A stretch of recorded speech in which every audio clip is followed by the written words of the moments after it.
Opa, salve Maria Santíssima, Micael Amorim aqui.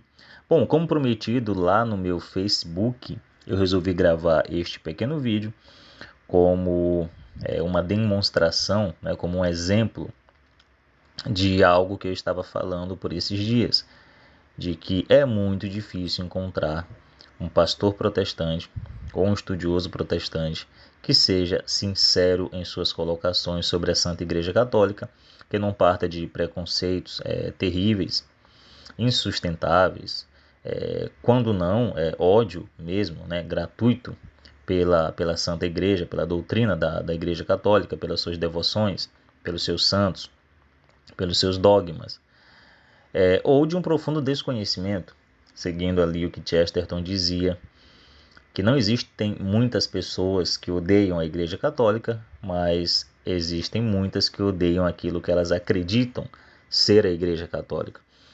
Não raro, pesquisando pela internet, eu me deparo com textos críticos à Igreja Católica de protestantes que não fazem a menor ideia do que é o catolicismo. Não entendem aquilo que estão criticando. Os caras não se dão ao trabalho de fazer uma pesquisa, um status questiones, para de fato entender o assunto, como o assunto se desenrolou, como nós chegamos até ele, para que serve, né, os dogmas da igreja, os ensinamentos da igreja, ou fazer a simples pergunta, tá, o que a Igreja Católica está dizendo? Nós sabemos o que os críticos disseram, estamos a par disso tudo, mas o que os próprios católicos dizem a respeito?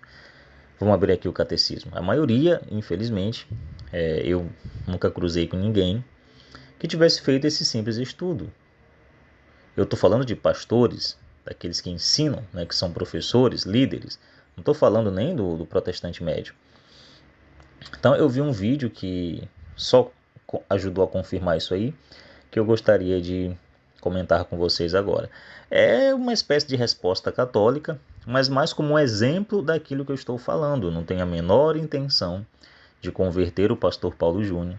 Não tenho a menor intenção. Claro, se isso acontecer, glória a Deus por isso. Né? Se de alguma forma as minhas palavras aqui tocarem o coração, a mente dos protestantes, lhe derem um repuxão na consciência, para que eles possam reavaliar, pôr à prova, como nos ensina o apóstolo Paulo na carta aos Tessalonicenses, avaliar o que tudo, né, e reter o que é bom. Ótimo, louvo a Deus por isso, mas a minha intenção aqui é trazer um exemplo daquilo que eu estava falando, certo? Até porque, se há uma coisa que nós, nesses 500 anos de protestantismo, de divisão da cristandade, temos certeza absoluta, é que não há concordância. É que nós estamos falando de coisas radicalmente opostas. E que vale muito mais, a meu ver, nos apegarmos àquilo que nós temos em comum, certo? Aonde os nossos ensinamentos católicos e protestantes se alinham e não naquilo que eles se distanciam. Temos que trabalhar juntos, sobretudo na política, na moral, porque o caso no Brasil é sério, nossos inimigos não estão dormindo, estão se aliando contra a fé cristã. Eu acho que é bobagem ficar brigando entre si. Mas naquilo que nós discordamos mesmo, né? Não há acordo. Então minha intenção aqui também não é promover nenhum acordo. Então vamos lá. Hoje, milhões em nossa nação estão fazendo menção da Virgem Maria, de Aparecida, de Nossa Senhora. Entretanto, nós temos que ficar com o maior ensinamento que ela nos deu. Maria não ensinou sobre a sua Imaculada Conceição, ou seja, que ela foi concebida sem pecado e permaneceu sem pecado até a sua morte. Uma coisa a se notar, é bom pontuar no início deste vídeo, desta empreitada, que debater com o protestante é uma tarefa que exige um esforço sobre-humano. Por quê? Antes mesmo de tratar de questões doutrinárias, propriamente ditas, é quase sempre necessário desfazer primeiro mais de 5 séculos de mentiras, calúnias, falsificações históricas, algo que acaba sendo materialmente impossível de ser feito por uma pessoa, né? Ainda mais num curto espaço de tempo de um debate, por exemplo. Para vocês terem uma noção, quando o sujeito diz que a Bíblia é a única regra de fé do cristão, o que está incluído aí? Tem várias premissas ocultas que não está sendo trazido à tona no momento do debate, mas que está lá e que precisam ser refutadas primeiro, antes de começar a coisa. A Bíblia é a única regra de fé do cristão. Bom, só aí nós podemos citar duas premissas ocultas. Encontrar, primeiro, identificar, né? Primeiro, o sujeito está tomando como pressuposto que a Igreja Católica inventou novas regras de fé, que são discordantes das Escrituras, regras que não concordam com a Escritura. Segundo, o sujeito está embutida nessa frase do sujeito a crença de que a Igreja proibiu a leitura da Bíblia durante 1500 anos, uma calúnia muito repetida pelos primeiros protestantes e que infelizmente até hoje está aí, apesar das respostas da Igreja Católica. Então, a literatura que propaga esse tipo de mentira é tão numerosa que a parte católica do debate nem chegaria ao tema em si. Você teria primeiro que ensinar a história da igreja, você teria que ensinar termos filosóficos, você teria que fazer todo um pré-estudo, você teria que catequizar a pessoa primeiro, antes de começar o debate. E isso por si só seria motivo suficiente para que o lado protestante entendesse que ele saiu vitorioso. É o que a gente vê por aí. Você vai citando versículos isolados, metralhadora de versículos, e por isso você acha que venceu o debate, porque a parte católica não toma a Bíblia como a única regra de fé, porque isso não é verdade. Historicamente não é verdade, logicamente não faz sentido, e segundo a doutrina também não se sustenta, a gente vai falar sobre isso. Então eu já deixo aqui logo de antemão essa informação. É muito difícil. É aquele negócio, para desfazer uma mentira, você leva muito mais tempo e você tem muito mais trabalho do que para contá-la. Para contar uma mentira, você faz em 2 minutos. Para desfazer aquela mentira, meu filho, você precisa de um esforço desgraçado. E com a ajuda de Deus Nossa Senhora é o que eu vou tentar fazer aqui. Primeiro, e mais importante de tudo, nós cremos na Bíblia, nós católicos, porque a Igreja Católica nos ensina a crer. Repetindo aí a frase de Santo Agostinho, pai da Igreja, grande filósofo católico. Ele diz: eu creio na Bíblia porque a Igreja Católica me manda a crer. Ou seja, é a autoridade da Igreja que dá respaldo à Bíblia e não o contrário. Se nós negarmos o valor indispensável da Igreja Católica e de sua sagrada tradição, nós acabaríamos por negar a autenticidade da própria Bíblia. Por quê? Prestem atenção, porque foi a própria Igreja Católica que compilou e escolheu os textos sacros que compõem a Bíblia. A Bíblia não caiu do céu com zíper e tudo, como o padre Paulo Ricardo brinca. Como foi que a Bíblia foi construída? A Bíblia, no início, era um amaranhado de textos. Não se sabia direito qual texto deveria entrar, qual texto deveria sair. Houve uma grande discussão nos primeiros séculos do cristianismo. Algumas seitas algumas facções queriam acrescentar tudo, até os evangelhos lá gnósticos. Outros queriam retirar tudo, deixar só alguns poucos livros. Enfim, foi uma discussão enorme que demorou muitos séculos. Mas o certo a Igreja fez essa discussão. Foi a Igreja que promoveu essa pesquisa, esse estudo, essa discussão, para decidir quais eram os livros inspirados e quais não eram. Se nós negarmos o valor do magistério da Igreja e da tradição apostólica e ficar apenas com a Escritura, nós vamos cair no areal movediço da interpretação pessoal e relativista da Escritura, que foi o que aconteceu e o que se constata no protestantismo. Cada um julgando estar amparado pela Bíblia a criar uma vertente própria do cristianismo. Existem no protestantismo milhares de vertentes protestantes, sendo que nenhuma delas pode reclamar autoridade para interpretar a lei de Deus. O problema é tal que as igrejas disputam entre si e se separam internamente ainda mais. A quebra da unidade doutrinária católica trazida pelo protestantismo possibilitou isso, esse relativismo interpretativo sobre as Escrituras. E outras. Se nós pararmos para pensar, dizer que a igreja que compilou os textos não pode ser infalível, não foi infalível, é dizer que os textos podem estar errados. Então, Lutero, quando quis retirar a carta de Tiago da Escritura, ele está totalmente amparado pela sola Escritura, pela doutrina protestante. Se o magistério da igreja não tem autoridade sobre o texto revelado, quem garante, quem pode nos garantir que os textos ali contidos não foram colocados de forma equivocada? Que há texto que deveria estar na Bíblia e não está? Ou há textos que estão lá que não deveriam estar? Partindo disso, é que a igreja protestante retirou 7 livros da Sagrada Escritura. Se vocês repararem, a Bíblia protestante tem menos livros do que a Bíblia católica, que é o que é a conclusão lógica do livre-exame e da sola Escritura. É fazer uma Bíblia a seu bel prazer, a seu gosto. Agora, não me entendam mal. É claro, é óbvio que todo católico entende que a Escritura é um padrão de verdade, que nós não devemos concordar com aquilo que não está em concordância com o texto bíblico, com a verdade revelada, escrita do texto. Obviamente, nenhum católico em sã consciência aceita doutrinas que não condizem com o que está revelado na Santa Escritura, de forma alguma. Agora, é o seguinte, é um padrão de verdade, mas não no sentido de que ela exclua a autoridade permanente da autêntica tradição e também da igreja. A própria Escritura não ensina isso.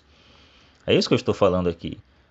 É esse princípio aí que todo protestante, inclusive o pastor Paulo Júnior, toma como premissa oculta, como fundamento daquilo que ele vai ter como verdadeiro ou não, como cristão ou não, como aquilo que está ou não de acordo com o cristianismo, é o que nós estamos rejeitando. A sola Escritura não é ensinado na própria Escritura. Eu acho que essa seria a primeira refutação para isso. A Bíblia não ensina. Os católicos concordam com os protestantes que a Escritura é suficiente materialmente. Claro, ou seja, o que nós queremos dizer com isso? Cada doutrina, cada dogma pode ser encontrado na Bíblia. Cada dogma, cada ensinamento católico, ele vem de um texto bíblico, ele tem base na Santa Escritura, mesmo que seja implicitamente, ou seja, por dedução. O que o pastor Paulo Júnior pede é que Nossa Senhora fale abertamente, explicitamente sobre a Imaculada Conceição, mas não é assim que funciona. Os textos, as verdades bíblicas estão ali, muitas das vezes, como princípios que serão desenvolvidos depois. Muitas coisas o Espírito Santo foi revelando depois. Não é isso? A verdade é filha do tempo, não é isso? Então não é que a Igreja Católica criou novas verdades que não correspondem à verdade revelada. É que aquelas verdades que estavam ali, como uma semente em potência, foram se atualizando ao longo dos séculos com o auxílio do Espírito Santo. Teólogos, filósofos, estudiosos, biblistas se debruçaram sobre o texto e foram tirando dele verdades que estavam ali em potência, como uma sementinha que foi sendo regada pelo Santo Espírito. É isso que o católico está dizendo. Todos os dogmas, todos os ensinamentos católicos estão de acordo com a Santa Escritura. Não é isso? Nenhuma passagem bíblica ensina, que eu repito, que a Escritura é a autoridade formal ou a norma de fé para o cristão, não isolada da Igreja e da tradição apostólica. O dogma da Imaculada Conceição, e a gente vai ver isso, ele é deduzido de passagens bíblicas. Já a sola Escritura, não. Não há uma só passagem bíblica, nem explícita nem implícita, da qual se pode deduzir a sola Escritura, o princípio protestante de que somente a Bíblia é a única regra de fé do fiel. Certo? Maria não ensinou sobre a sua Imaculada Conceição. Opa, você vê que já começa com premissas ocultas. É aquilo que eu falei, vamos lá. Um segundo de fala a gente pode pode perceber o que está oculto aí. As crenças ocultas, crenças silenciosas. Primeiro, Maria não ensinou sobre isto ou sobre aquilo. Ele está partindo do pressuposto de que todos os ensinamentos que devem ser cridos pelos cristãos estão explícitos na Santa Escritura, né? Do Gênesis ao Apocalipse. Se não estiver explícito na Santa Escritura, não deve ser crido. É isso que ele está dizendo? Quando ele fala Maria não ensinou sobre isso, ele está falando não há uma passagem explícita na Escritura que fala sobre isso. E mais uma vez, ele está levando em conta que a Escritura é a única regra de fé do fiel. Que o único lugar teológico possível para o cristão é a Santa Escritura. Isso se resume na doutrina da sola scriptura, né? O princípio protestante, melhor dizendo, da sola scriptura, que diz que somente a Bíblia é a regra de fé do fiel. E isso é radicalmente falso. Nenhum católico aceita isso. Então, para iniciar um debate, seria primeiro necessário tirar o protestante do seu conforto intelectual, posto por essa premissa, certo? Baseado nessa premissa. Se você começar o debate levando em conta que essa premissa é verdadeira, você já perdeu. O que você vai fazer? Então, nós católicos rejeitamos totalmente a doutrina da sola scriptura. Ou seja, que ela foi concebida sem pecado e permaneceu sem pecado até a sua morte. Em Lucas, capítulo 2, verso 24, ela, juntamente com seu marido José, vai oferecer sacrifícios pelo pecado, mostrando assim que era pecadora. Bom, esse argumento não faz o menor sentido, então eu não vou me deter muito nele. É ridículo até, né? Seria como dizer que Cristo, ao se batizar, ao aceitar batizar-se, embora não tivesse pecado, estaria mostrando publicamente que era pecador. Vocês veem que não faz sentido algum, né? Jesus batizou-se, mas por que ele precisou se batizar se ele não tinha pecado? Então ele está mostrando que é pecador.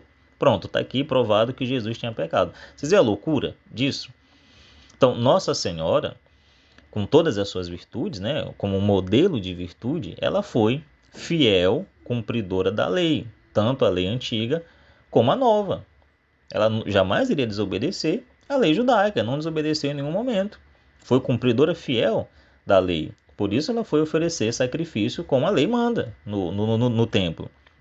Obviamente, isso não indica que ela tinha pecado, assim como Jesus, ao se batizar, não está dizendo, não é uma prova de que nosso Senhor tinha pecado. Dizer isso é até uma blasfêmia, não faz sentido algum.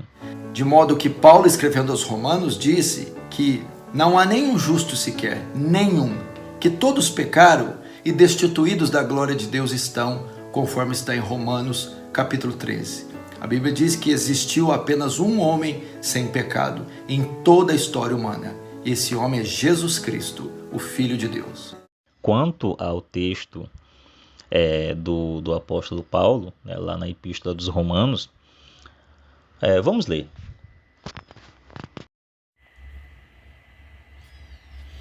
Eis porque, como por meio de um só homem, o pecado entrou no mundo, e pelo pecado a morte. Assim, a morte passou a todos os homens, porque todos pecaram.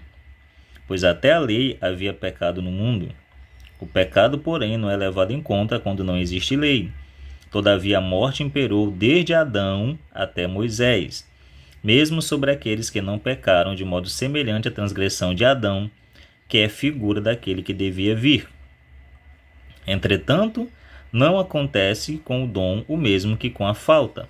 Se pela falta de um só a multidão morreu, com quanto maior profusão a graça de Deus e o dom gratuito de um só homem, Jesus Cristo, se derramaram sobre a multidão. Também não acontece com o dom como aconteceu com o pecado de um só que pecou. Porque o julgamento de um resultou em condenação, ao passo que a graça, a partir de numerosas faltas, resultou em justificação.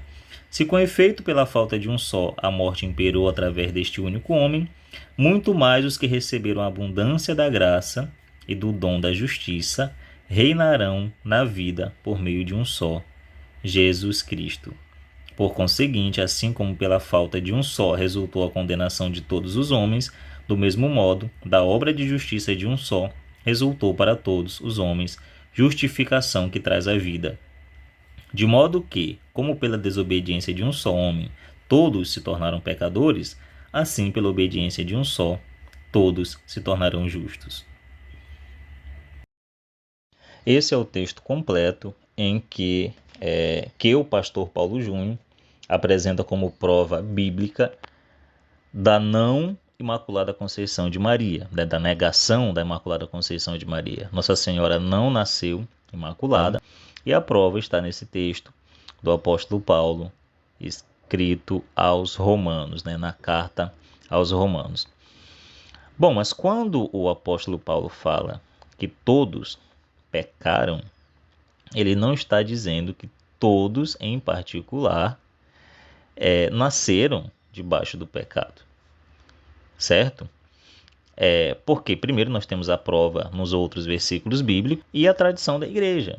Então a Bíblia não pode se contradizer, não pode em um lugar falar que Maria nasceu sem pecado, cheia de graça, e em outro incluí-la numa lista de pecadores. E a tradição da igreja confirma isso também, certo?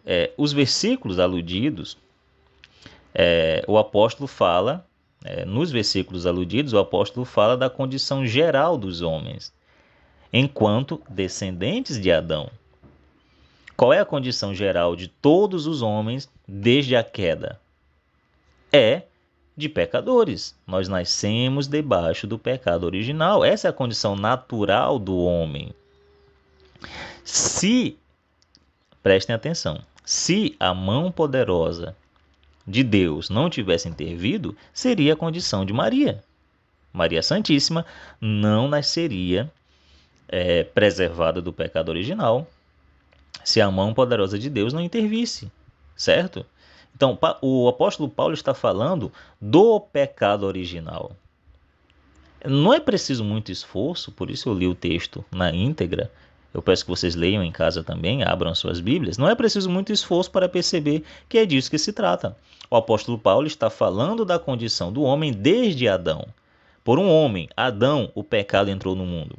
Ele está opondo a condenação que veio por meio do pecado de Adão à salvação que veio por meio do sacrifício de Cristo.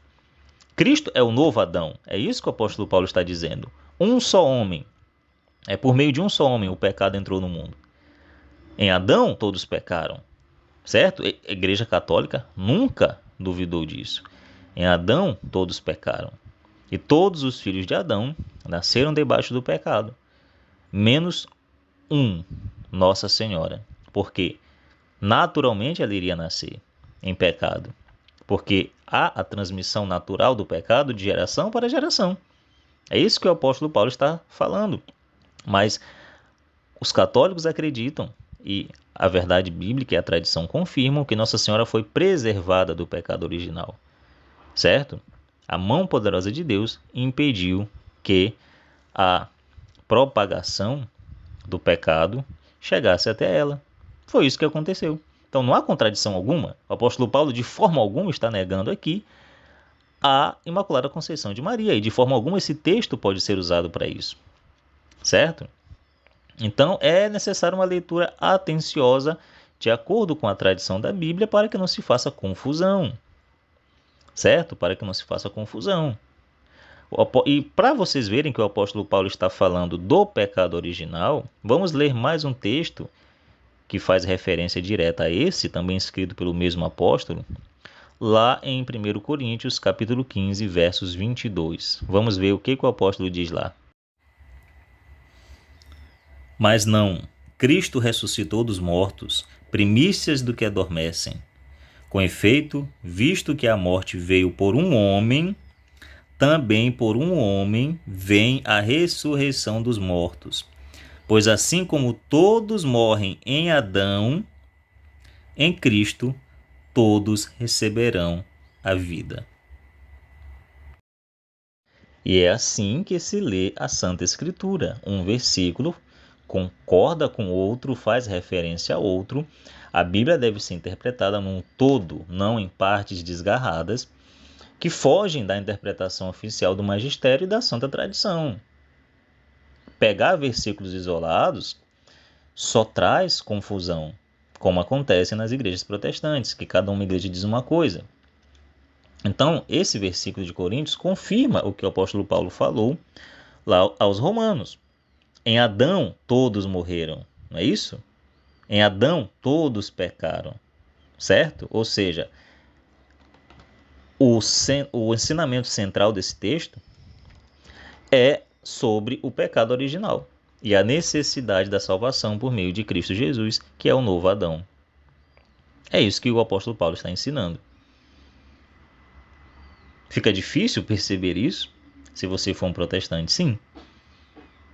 Então, é claro, com um pouco de atenção, dá para se perceber isso, que o apóstolo está falando de uma regra geral. É regra geral, naturalmente, se não houver nenhuma intervenção divina, que o homem nasça herdeiro do pecado de Adão. É isso que está sendo dito? Há exceções, obviamente, como nós podemos confirmar em outros textos. Por exemplo, o autor da carta aos Hebreus, lá em certa altura, ele diz o seguinte, que está determinado que os homens morram uma só vez. Né? Hebreus, capítulo 9, versículo 27. Está determinado que os homens morram uma só vez. Tá, muito bem. O que ele está dizendo com isso? Essa é a lei universal da unicidade da morte, ou seja, como condição geral do homem, em circunstâncias ordinárias, seguindo aí o curso normal da natureza, o homem só morre uma vez, certo? Depois disso ele vai ser julgado no tribunal divino, não é isso? Muito bem, essa é a norma geral, certo? Só que no Evangelho nós temos pelo menos 3 casos excepcionais. O filho da viúva de Naim, lá em Lucas capítulo 7, versículo 11. O da filha de Jairo, que está registrado lá em Mateus 9, 18 e Marcos 5, 21, também em Lucas 8, 40. E o caso de Lázaro, está lá em João 11, 1. Todos eles morreram pelo menos 2 vezes, não é isso?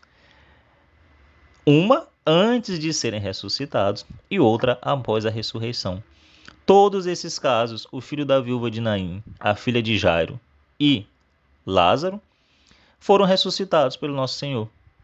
Ou seja, morreram 2 vezes, certo? Morreram uma antes de serem ressuscitados e outra após a ressurreição, certo? Ou seja, uma regra geral que foi quebrada por algumas exceções. Isso significa que o autor da carta aos Hebreus estava mentindo? Que há um erro, então, no seu ensinamento, de que todos devem morrer uma só vez? É claro que não. Ele está falando de um princípio geral, quando não há nenhum tipo de particularidade de intervenção divina, certo? O mesmo com o apóstolo Paulo, ao dizer que todos pecaram. Por quê? Porque naturalmente todos, se não houver nenhum tipo de caso excepcional, vão herdar o pecado original. E já sabemos que Nossa Senhora herdaria se Deus não pusesse a sua mão poderosa ali no momento da sua concepção e a preservasse, né, de herdar o pecado de Adão. Então, Maria precisava, tanto quanto nós, e aqui, para que fique claro, que o centro da fé católica é sempre Jesus, certo? Então, Maria precisava tanto quanto todos nós, que Cristo a redimisse. E ela foi, como todos nós, redimida pela morte de Cristo na cruz. Mas como assim, se a morte aconteceu depois? Ora, para Deus não há tempo. Deus não se limita ao tempo. Ele pode muito bem fazer com que uma graça de um sacrifício futuro nos atinja hoje. Uma oração que você vai fazer amanhã, ou daqui a um mês, ou uma oração que alguém vai fazer, uma penitência que alguém vai fazer por você, ou que você fará daqui a um ano, você pode colher as graças hoje. Deus pode fazer isso. Ele não está preso ao tempo, não é isso? Então, a graça, o sacrifício de Cristo na cruz é que redimiu Maria naquele momento de sua concepção, pois Cristo nasceu para morrer. Ele veio ao mundo para que fosse consumado o plano de salvação de Deus na cruz. Esse é o objetivo do nascimento de Cristo. Foi para isso que ele nasceu. Então ele já trouxe em si essa graça. E por isso ele preservou Maria. Foi ele que preservou Maria, certo? Maria foi preservada, segundo o Papa Pio IX, por singular graça e privilégio do Deus Onipotente em vista dos méritos de Jesus Cristo. Então, quando um protestante fala, não, Maria também precisou ser salva, sim, obviamente sim, e ela precisou ser salva como todos nós, e foi salva como todos nós. Ela foi redimida por Cristo, antes mesmo de Jesus ter nascido. Repito, Deus é eterno e transcendente. Ele não está submetido às limitações do espaço e do tempo. Só que Maria não foi só redimida, ela foi também preservada do pecado. Ela nunca teve pecado, nem por um segundo, desde o primeiro momento da sua existência. Em nenhum momento ela foi amiga do diabo e inimiga de Deus. Ela é o mais puro vaso de Deus, através do qual Jesus recebeu a sua natureza humana sem pecado.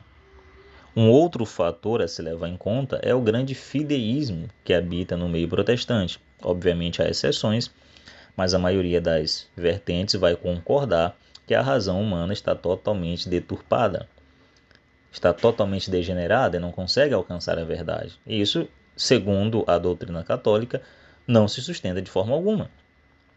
Deus, ele nos deu a razão para que nós possamos encontrar a verdade, claro, movidos aí pela graça que nos é imputa por nosso Senhor Jesus Cristo, pela graça que nos é derramada por nosso Senhor Jesus Cristo. Então, a razão humana é capaz de conhecer a Deus, é capaz de perceber a verdade, certo? Então, esse profundo fideísmo tem que ser recusado pela Igreja Católica, por todos os católicos.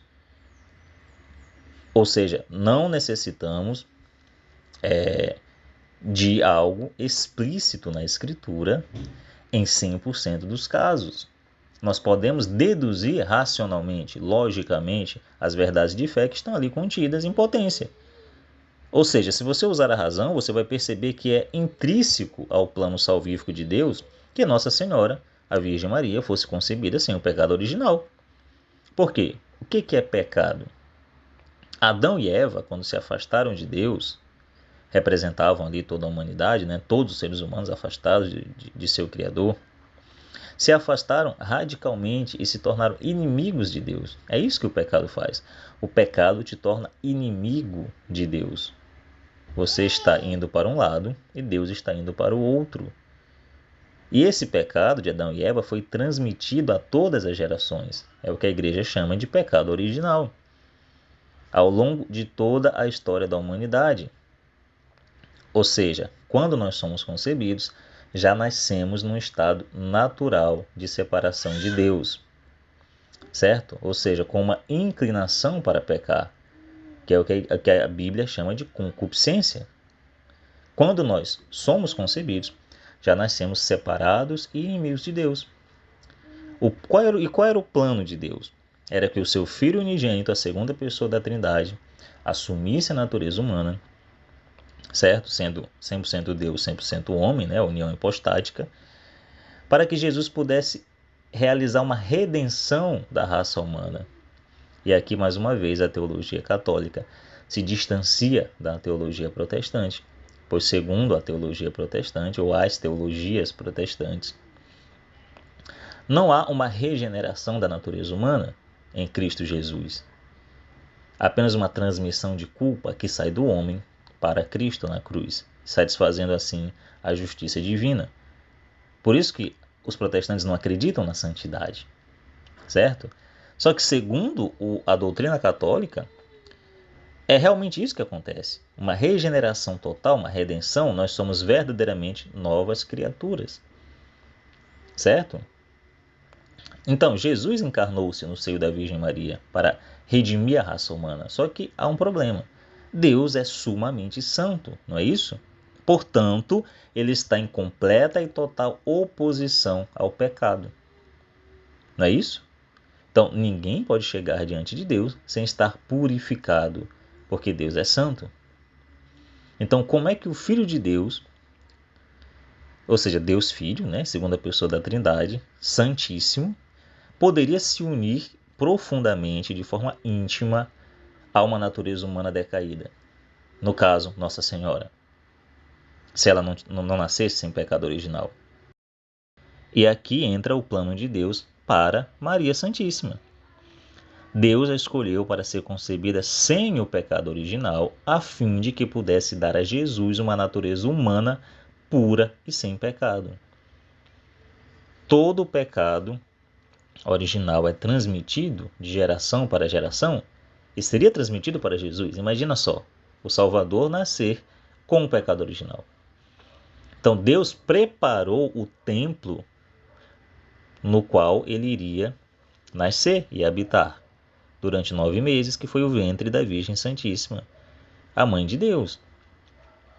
Então, eu não sei se eu estou conseguindo me fazer entender, mas é o seguinte: Deus interveio com a sua mão poderosa no momento da concepção de Nossa Senhora, que foi concebida como todo mundo, certo? Só Deus, só Jesus Cristo nasceu pelo Espírito Santo, pela ação do Espírito Santo. Nossa Senhora foi concebida como todo mundo é concebido, com um pai e uma mãe humanos, pecadores, certo? Que tinham o pecado original. Só que no momento da concepção, Deus interveio com sua mão poderosa, como nos explica Duns Scoto, e impediu que o pecado original dos pais de Nossa Senhora passassem para ela, quebrando assim a corrente, certo? E preparando o seu templo, o seu vaso, no qual ele iria habitar durante 9 meses, certo? Ventre este que daria o corpo a Jesus Cristo.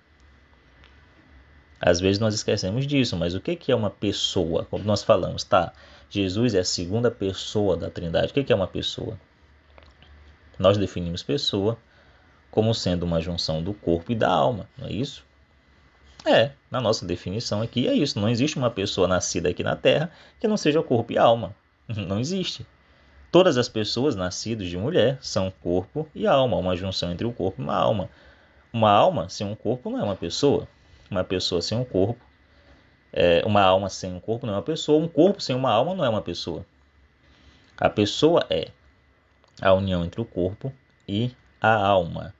E Nossa Senhora foi quem deu o corpo de Jesus Cristo. Deus deu a alma, obviamente, mas quem produziu o corpo foi a Nossa Senhora. Por isso não é errado dizer, como Santa Isabel disse, que Jesus é fruto do ventre de Nossa Senhora. Olha que interessante. E por que Santa Isabel, nesse testemunho, usou o termo do seu ventre? Fruto do teu ventre. Porque, tradicionalmente, todo ser humano que nasce nessa terra é fruto do óvulo e do espermatozoide. Não é isso? O óvulo, que a mulher dá, e o espermatozoide, que o homem dá. Só que Nossa Senhora não passou por esse processo, pelo processo normal, natural de concepção do seu filho. Então Deus é fruto, Deus encarnado, do ventre de Maria, mas não da semente de José. Ele é filho de Deus, não é isso? E verdadeiramente filho de Maria, que lhe deu o corpo através do seu ventre imaculado. Maria é esse vaso puro através do qual Jesus recebe uma natureza humana imaculada e sem pecado, a fim de que possa entrar no mundo para nos dar a salvação, certo? Para que Jesus pudesse nascer sem pecado, Nossa Senhora precisou ser preservada do pecado não pelo seu poder, mas pelo poder de nosso Senhor e Salvador Jesus Cristo.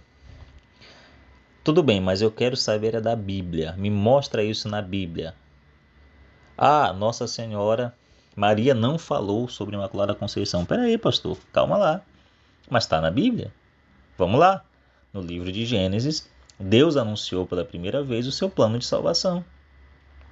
O que Cristo disse ao afirmar a serpente? O que Deus disse, ao afirmar a serpente? Porém hostilidade entre ti e a mulher, entre a tua linhagem e a linhagem dela. Ela te esmagará a cabeça e tu lhe ferirás o calcanhar. Ou seja, Deus dirige-se à serpente para dizer que os filhos da mulher lhe ferirão a cabeça. E quem é que ataca a cabeça da serpente? Ora, é Jesus. Jesus é quem veio para esmagar a cabeça de Satanás. como o filme do Mel Gibson mostra muito bem, naquela cena que Jesus estava no jardim e esmaga a cabeça da serpente. Quem é a serpente? O livro do Apocalipse nos diz. Vi então um anjo descer do céu, trazendo na mão a chave do abismo e uma grande corrente. Ele agarrou o dragão, a antiga serpente, que é o diabo, Satanás, acorrentou-o por 1000 anos.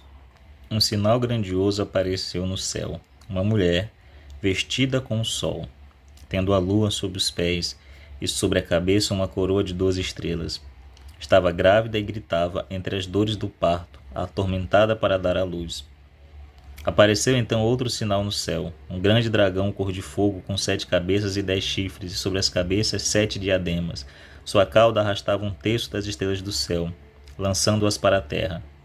O dragão postou-se diante da mulher, que estava para dar à luz, a fim de lhe devorar o filho, tão logo nascesse.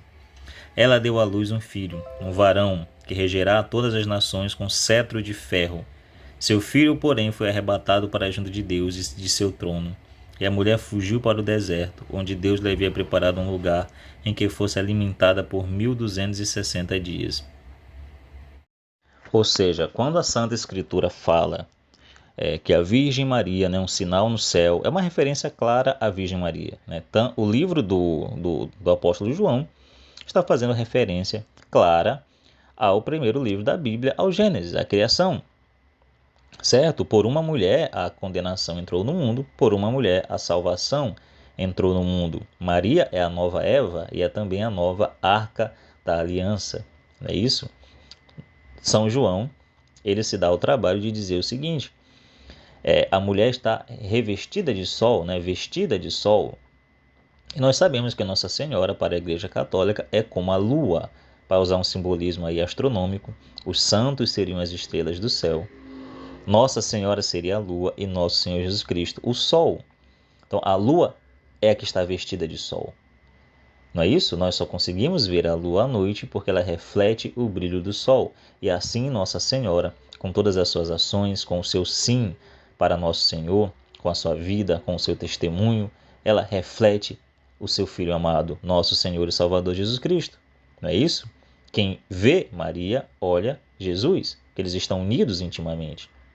Então, quando o católico roga para Nossa Senhora, clama para Nossa Senhora, reza para Nossa Senhora, no fim das contas ele está rezando, clamando e pedindo a seu filho, pedindo a Deus.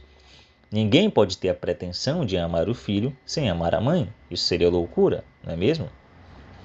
Então, é isso que São João está falando. E ele faz referência à serpente. Quem é a serpente? É Satanás. O dragão é Satanás, é a antiga serpente.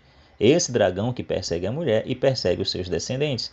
Essa inimizade é o pecado, certo? A inimizade entre Deus e o homem é o pecado. E o que seria a inimizade entre o dragão e a mulher? Entre a descendência do dragão e a descendência da mulher? É a ausência do pecado. Obviamente, é a santidade, é a graça. Então, o dragão é inimigo de Nossa Senhora desde aquele momento da sua concepção, desde o primeiro momento em que Deus, com sua mão poderosa, a privou do pecado original, tornando-a, assim, amiga de Deus, amiga sua e inimiga do dragão, certo? Então, veja que o texto não deixa margem para dúvidas, se você seguir direitinho toda a tradição apostólica da Igreja, que sempre viu Maria como imaculada. No 6º mês, o anjo Gabriel foi enviado por Deus a uma cidade da Galiléia chamada Nazaré, a uma virgem desposada com um varão chamado José, da casa de Davi. O nome da virgem era Maria. Entrando onde ela estava, disse-lhe: Alegra-te, cheia de graça, o Senhor está contigo. Ela ficou intrigada com essa palavra e pôs-se a pensar qual seria o significado da saudação. O anjo, porém, acrescentou: Não temas, Maria, encontraste graça junto de Deus. Eis que conceberás no teu seio e darás à luz a um filho, e o chamarás com o nome de Jesus. Ele será grande, será chamado Filho do Altíssimo, e o Senhor Deus dará o trono de Davi, seu pai. Ele reinará na casa de Jacó para sempre, e o seu reinado não terá fim. Maria, porém, disse ao anjo: Como é que vai ser isso se eu não conheço homem algum? O anjo lhe respondeu: o Espírito Santo virá sobre ti e o poder do Altíssimo vai te cobrir com tua sombra. Por isso, o santo que nascer será chamado Filho de Deus. Também Isabel, tua parenta, concebeu um filho na velhice. E este é o 6º mês para aquela que chamavam de estéril. Para Deus, com efeito, nada é impossível. Disse então Maria: eu sou a serva do Senhor, faça-se em mim segundo a tua palavra. E o anjo a deixou. Então, vejamos, por que o anjo diz que Maria está plena, está preenchida da graça? Ora, para nós estarmos cheios, preenchidos da graça, nós devemos estar completamente livres do pecado, certo? Por quê? Porque o mais ínfimo pecado nos privaria de pelo menos parte da graça que nós recebemos. E é o que acontece conosco, mas com Nossa Senhora não. Por isso que o anjo pôde dizer que ela estava cheia de graça, graça plena. Ela só poderia estar completamente cheia de graça se estivesse completamente livre do pecado. Ou seja, ao saudar Maria, o anjo Gabriel revela que ela é imaculada. A tradução mais adequada da saudação é: salve, tu que és plena de graça. Ou seja, alegra-te, tu que é plena, cheia de graça, né? Gracia plena em latim. No grego original é um particípio perfeito, que significa aquilo que foi preenchido totalmente. Em razão disso, afirmamos que Maria é aquela que foi preenchida com a graça de Deus, aquela que recebeu a graça de Deus em toda a sua plenitude, uma vez que a graça já lhe foi concedida de forma plena no momento da sua concepção. Então, Maria, antes mesmo de dar à luz a Cristo, antes mesmo de Jesus nascer, foi cheia de graça, foi preenchida plenamente pela graça de Deus. Isso é uma referência explícita à Imaculada Conceição de Maria e que está presente na Santa Escritura, coisa que o pastor Paulo Júnior não se deu ao trabalho de verificar, ou ignorou totalmente. Portanto, quando os católicos chamam a Virgem de Imaculada, quando os católicos dizem que ela nasceu sem pecado, estão apenas repetindo a mensagem do anjo. O anjo chegou e disse: ave cheia de graça. Ele não falou, isso aqui é interessante, o padre Júlio Maria Lombardi, ele chama atenção a isso em seu livro, Nossa Senhora diante dos ataques protestantes. Ele diz o seguinte, que o que o anjo saúda não é simplesmente a pessoa de Maria Santíssima, como o teria feito se dissesse Ave Maria, cheia de graça. Não. Ele substitui a pessoa pela prerrogativa que ocasiona a saudação. O que ele saúda não é simplesmente a Maria, e sim a cheia de graça. Cheia de graça é o título de Maria. Nesse sentido, a Escritura chama Salomão de o sábio, chama Jesus Cristo de o justo e chama São Paulo apóstolo de o apóstolo. São títulos. Maria é a cheia de graça. Ela é a plenitude da graça em uma criatura. É o seu qualitativo, é o seu qualificativo próprio. É o seu nome único. Ela é a Virgem Maria perante os homens, mas perante Deus ela é a cheia de graça. Esse é o seu nome divino. Ou seja, cheia de graça e Imaculada Conceição são dois nomes paralelos, idênticos, que exprimem a mesma verdade, que a Virgem Maria foi concebida sem pecado original. Então eu peço aos amigos protestantes dizerem se Imaculada Conceição é ou não é uma prerrogativa, um dom e uma perfeição. Se admitimos que Maria Santíssima não tenha, é preciso dizer que há uma qualidade que ela podia ter e que não tem. Logo, ela não é mais cheia de graça e o Espírito Santo mentiu ao lhe dar esse título. Ou seja, falando que a Virgem não é imaculada, não nasceu de uma concepção sem o pecado original, se falarmos que ela nasceu em pecado, estamos falando que ela poderia ter uma qualidade e não tem. Logo, ela não tem a plenitude da graça. Certo? Ou uma coisa ou outra. Ou São Gabriel disse a verdade ou ele mentiu. Se disse a verdade, sendo Maria cheia de graça, é preciso admitir a Imaculada Conceição. Porque são coisas paralelas, duas expressões que admitem a mesma verdade. Se São Gabriel mentiu, então os protestantes têm razão contra os próprios anjos, não é mesmo? Outra coisa, os protestantes podem dizer, talvez até o próprio pastor Paulo Júnior já disse, que o arcanjo chama a Virgem Santíssima Mãe de Deus de cheia de graça, não por causa da sua conceição, né? Mas sim por causa da sua maternidade divina, ou seja, porque Jesus vai nascer. Então essa é a graça da qual ela estaria cheia, a graça de dar à luz ao Filho de Deus. Só que isso não é verdade. O arcanjo chama cheia de graça, não por causa de sua maternidade divina, porque ela ainda não se realizara, mas por causa da Imaculada Conceição.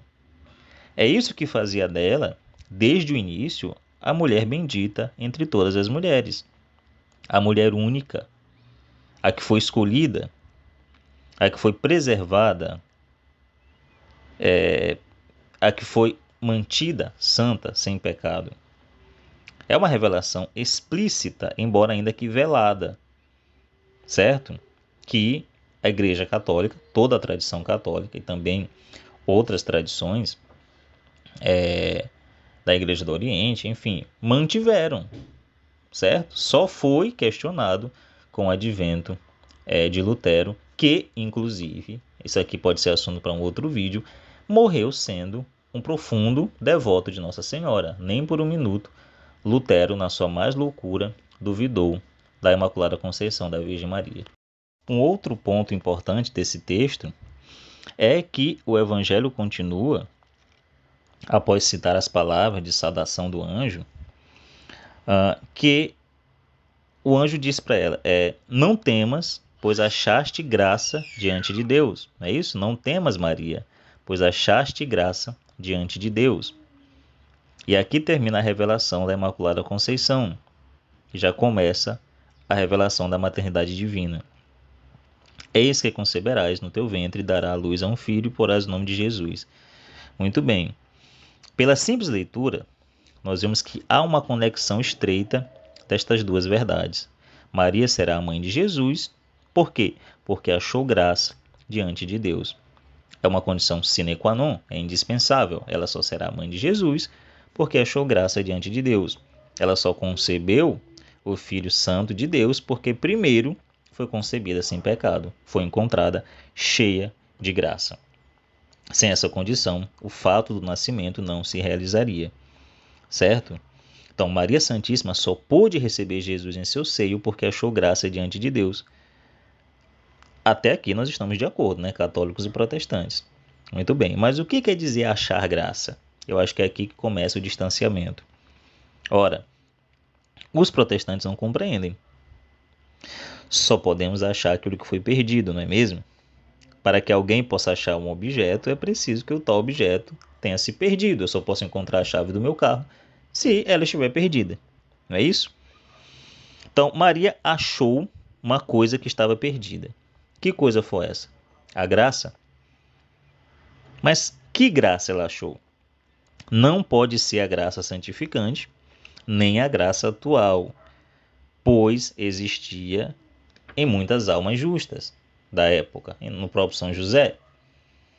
Uma só graça, prestem atenção, uma só graça perdida, que nunca mais existira desde a queda de Adão e Eva. Que graça foi essa? É a graça original.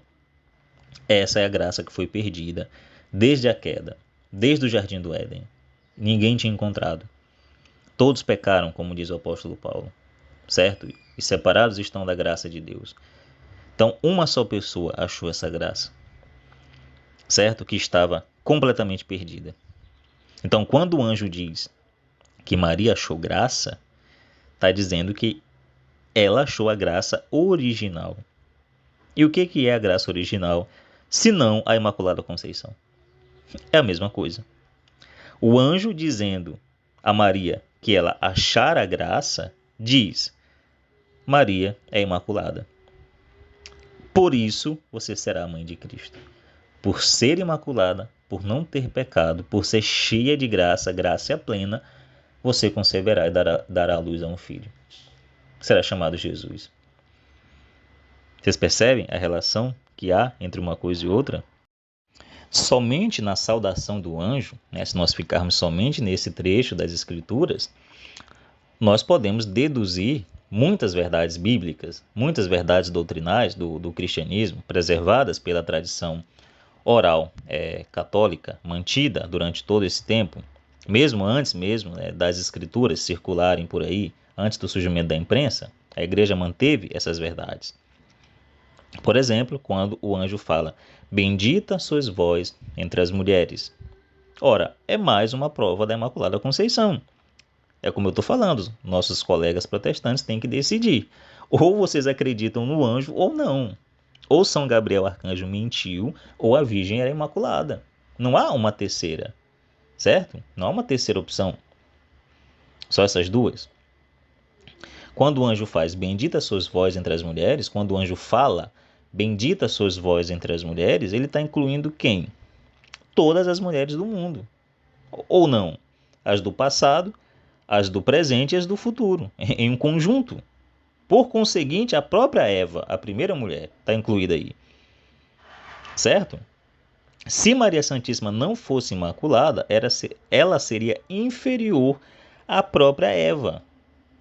E não seria mais bendita entre todas as mulheres. Seria bendita entre algumas.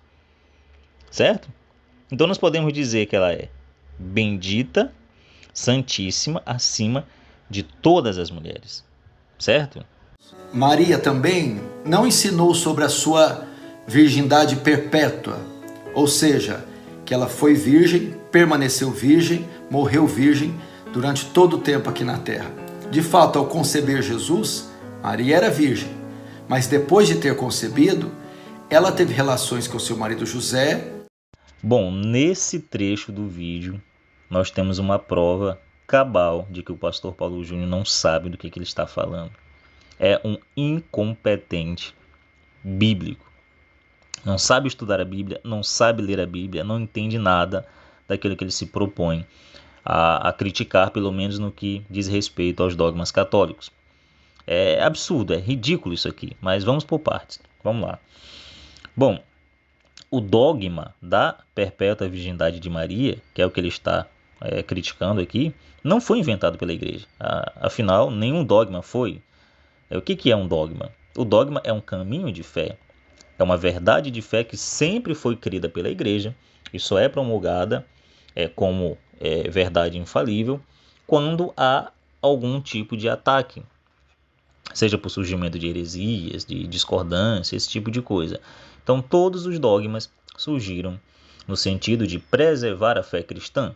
Não fosse os dogmas, a fé cristã não existiria mais, porque as heresias iriam acabar dissolvendo as verdades católicas, as verdades cristãs, até que não sobrasse nada e que elas se transformassem no seu oposto. Fossem se dissolvendo, até não sobrar mais nada da essência daquilo que foi ensinado por nosso Senhor e transmitido pelos apóstolos. Então, a igreja tem o depósito de fé, a igreja não inventa nada, a igreja preserva e guarda. E uma das formas da igreja manter vivo, intacto o depósito de fé, é o dogma. Certo? O dogma é como uma seta por onde o cristão deve caminhar. Ele é promulgado, ele não é inventado. Então, dito isto, vamos lá. Olha só. A verdade da perpétua virgindade de Maria Santíssima comporta uma tríplice prova. Primeiro, Maria foi virgem antes do parto. E nisso estamos de acordo, tanto protestantes quanto católicos, certo? Maria era virgem quando concebeu nosso Senhor Jesus Cristo. Segundo, Maria foi virgem durante o parto. O parto de nosso Senhor não tirou a virgindade de Maria, certo? Terceiro, Maria ficou virgem após o parto. Muito bem, vamos provar isto aqui, de uma vez para todas, com a Bíblia na mão e um pouco de lógica na cabeça, coisa que falta ao pastor Paulo Júnior e a muitos protestantes. Muito bem. A primeira prova a primeira asserção, né, a Virgem Maria foi virgem antes do parto, ela não existe sem a segunda. E a segunda não se sustenta sem a terceira. Então é necessário crer nessas três verdades, que a Virgem Maria foi virgem antes, durante e depois do parto. Bom, a primeira asserção é admitida pelos protestantes, pois está claramente nos evangelhos, né? O anjo Gabriel foi enviado por Deus a uma virgem. Muito bem, o nome dela era Maria. Essa é a primeira. Temos também o testemunho da própria virgem, que fala, né? Como se fará isso, se eu não conheço homem algum? Então, não há dúvida aqui, Maria Santíssima era virgem. A segunda, mostrando que a mãe de Jesus ficou virgem no parto, pode-se deduzir dos mesmos textos. Só ler a Bíblia com um pouco de atenção. O que é concebido por milagre deve nascer por milagre. O nascimento é a consequência da conceição. Sem essa consequência, o milagre seria incompleto. Ou seja, se a conceição de Jesus foi milagrosa, e católicos e protestantes estão de acordo que sim, o nascimento também tem de ser milagroso. Certo? É uma condição sine qua non. O nascimento de Cristo só foi milagroso porque a sua concepção foi milagrosa. Certo? O nascimento é consequência da concepção. Todo bebê só é concebido para nascer. Ou vocês já ouviram em algum caso na história de um bebê que foi concebido e se desenvolveu normalmente e que não tenha nascido. Eu não estou falando aqui de exceções, né? Alguma interrupção da gravidez por algum meio, aborto espontâneo ou aborto forçado ou coisa do tipo. Não, naturalmente.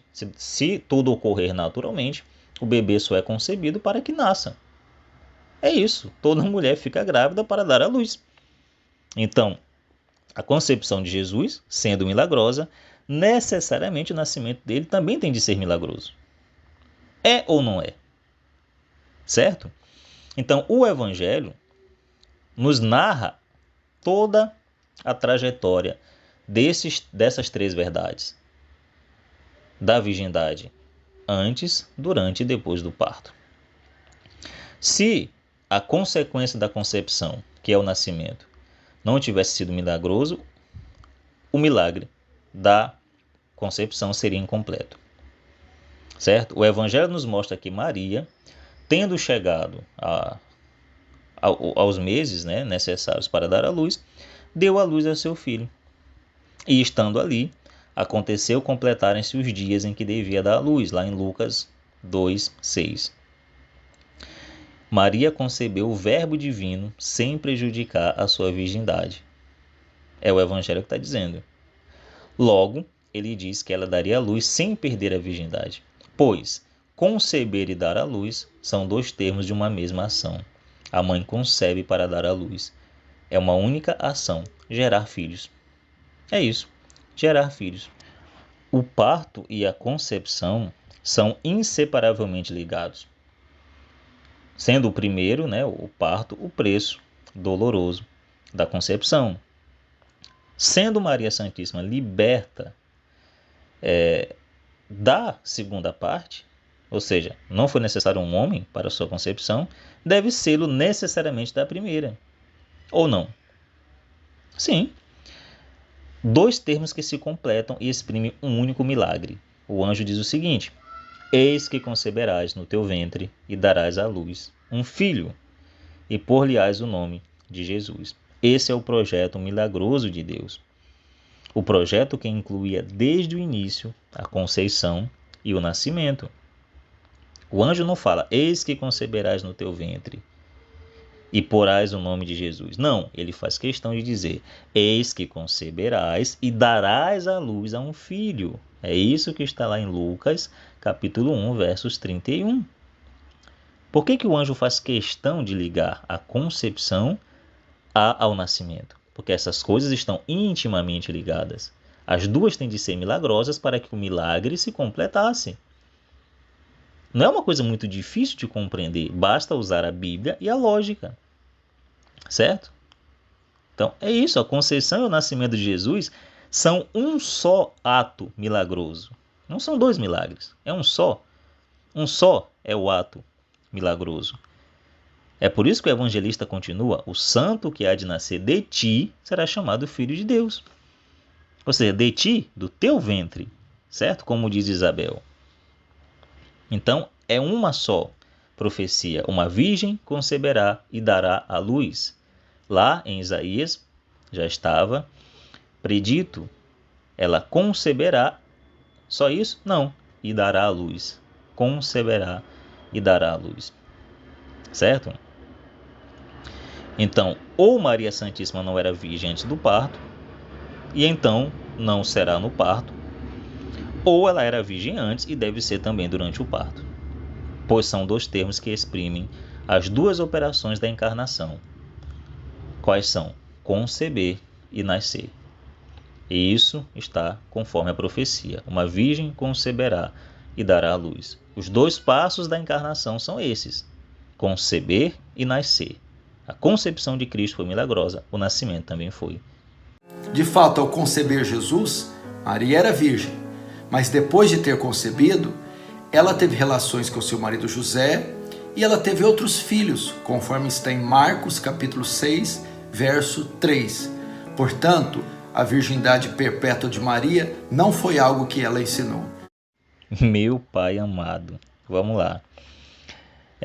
Primeiro, caro pastor Paulo Júnior, caro protestante que porventura está vendo esse vídeo. Maria Santíssima sempre foi chamada, e aqui um pouco de história da igreja faz sempre bem, a igreja não surgiu no século XVI.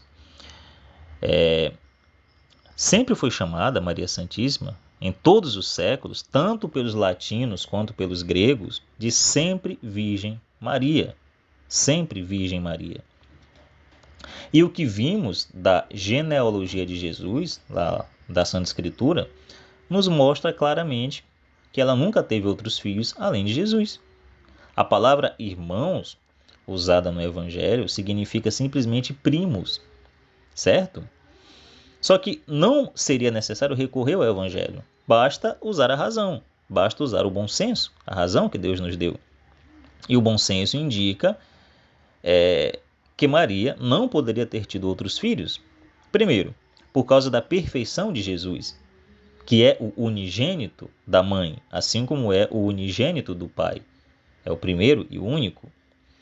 Segundo, em razão da dignidade da mãe de Deus, que poderia parecer ingrata de sua parte, não se contentar com a honra de ser mãe de Deus, certo? E querer perder a virgindade, que foi conservada por Deus de forma milagrosa, tanto antes quanto durante o parto.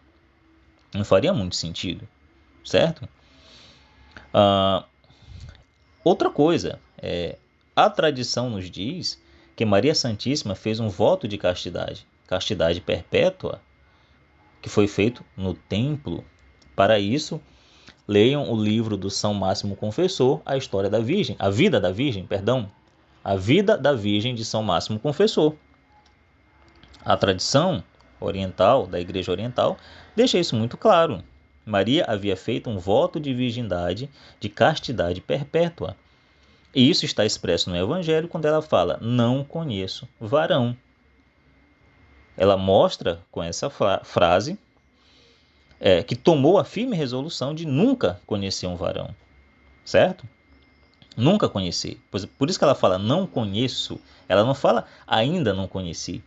Ela fala que eu não conheço, certo? Ela não diz não conheci varão, nem até hoje eu não conheci nenhum. Não, ela fala eu não conheço varão. É como você perguntar para um abstêmio se ele aceita um copo de vinho. Ele não vai falar eu não bebi vinho, ele vai falar eu não bebo vinho. Não, eu não bebo, não é isso? Essa é a resposta que você dá, eu não bebo. Ou seja, eu não posso beber, eu fiz um voto de não beber.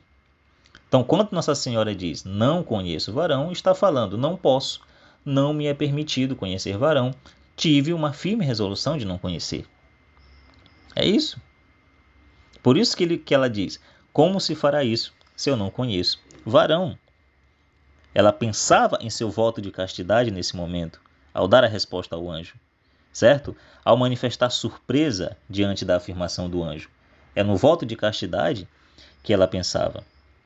E isso é muito bem exposto, repito, no livro do São Máximo Confessor, A Vida da Virgem, que fica aqui com indicação. E ela teve outros filhos, conforme está em Marcos capítulo 6, verso 3. Bom, tá aqui a Bíblia aberta com o trecho que o pastor Paulo Júnior informa como prova de que Nossa Senhora teve outros filhos, né, depois de Jesus Cristo.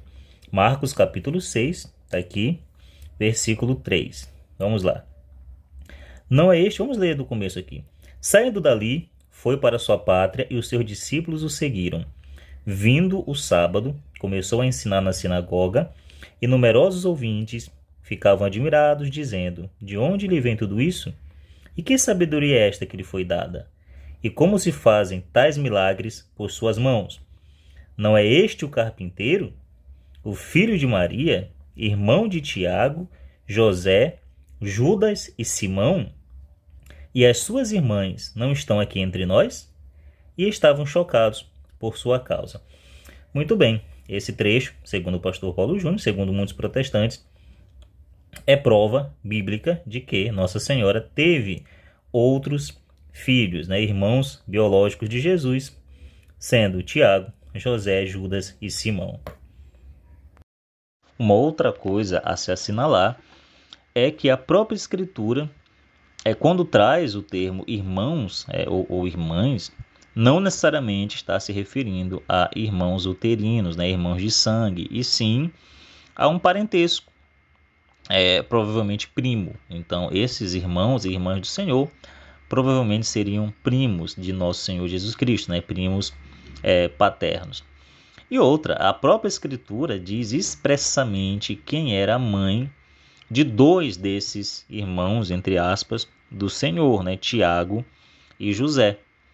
Trata-se de Maria, irmã da mãe do Senhor. Então, como é possível, isso é até uma blasfêmia, cara, como é possível que São José, que é chamado de justo pelo Espírito Santo, tenha tido um outro matrimônio ou um caso fora do matrimônio para gerar outros filhos, enquanto a sua primeira esposa e legítima esposa, né, Nossa Senhora, ainda estava viva? Não faz muito sentido. É uma barbaridade dizer uma coisa dessa. Vamos aos textos que comprovam isso. Estavam ali muitas mulheres, olhando de longe. Haviam acompanhado Jesus desde a Galiléia a servi-lo. Entre elas, Maria Madalena, Maria, mãe de Tiago e de José, e a mãe dos filhos de Zebedeu. Prestem atenção. Maria, mãe de Tiago e de José, que são dois dos irmãos de Jesus, né? Segundo o pastor Paulo Júnior, irmãos de sangue de Jesus. Bom, se fossem irmãos de Jesus, teriam que ser filhos de José, sendo eles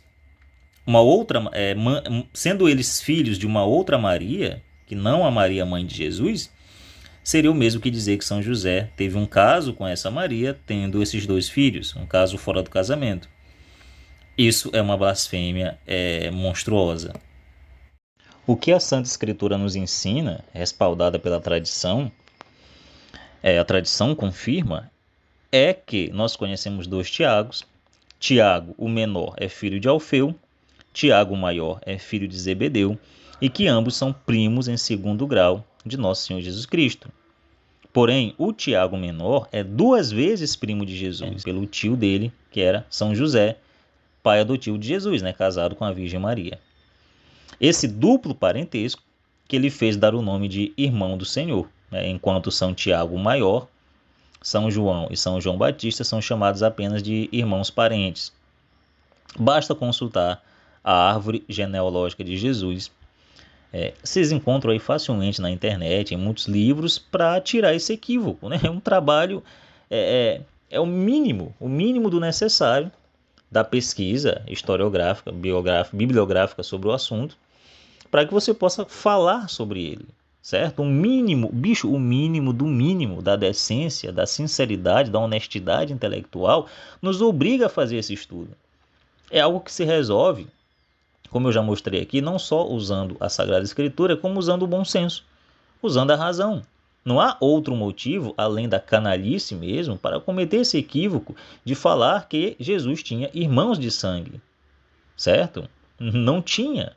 pois para isso nós teríamos que afirmar a blasfêmia, a heresia de dizer que São José traiu Nossa Senhora, ou que Nossa Senhora traiu São José, o que é pior ainda, certo?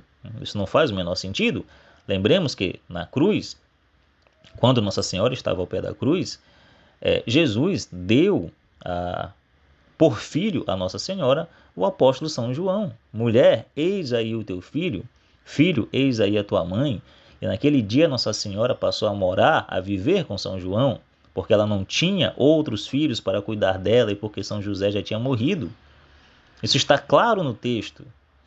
Não havia motivo algum para Nossa Senhora passar a viver sob os cuidados de São João se ela tivesse outros filhos biológicos para cuidarem dela depois da morte de Cristo e depois da viuvez, certo? Enfim, cara, eu vou parar com essa merda por aqui. A intenção era analisar o vídeo todo, dar uma resposta a tudo. São quase 5 minutos de vídeo.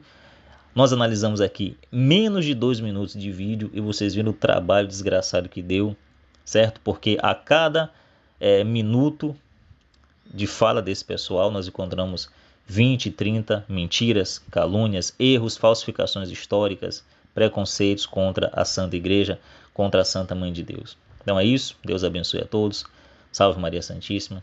Talvez, se eu tiver fígado, eu retorno para continuar a resposta a esse vídeo. Deus abençoe a todos, salve Maria Santíssima.